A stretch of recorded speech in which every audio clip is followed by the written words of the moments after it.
And what we are trying to do here is just make sure that we can get to the bottom of what happened.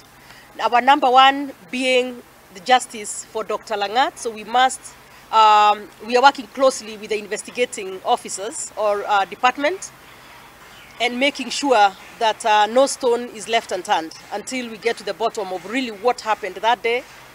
But in addition to that, we as the county government of Nakuru are looking into if there were any weak points and what we need to do to make sure that those are handled properly so that this sort of thing never ever ever happens and never ever befalls any of our staff or any of our patients or anything. The pending issues have been on justice for our colleague, Dr. Laban Langat, in terms of progress in investigations, and we've requested that the investigative arms can provide us with factual, latest information, update on the investigation so that we can have confidence this issue is being given the necessary attention.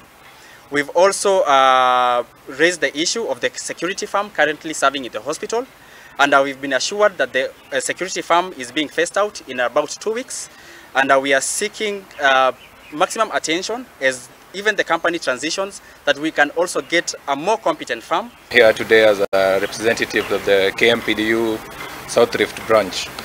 The meetings that we've had is also to strengthen the security within the hospital and get confidence in the healthcare workers that their security is assured. So I'd like to assure our members that we've talked with the Governor and we have agreed that the security and everything that we had requested for initially have been beefed up, and everything is going on as requested.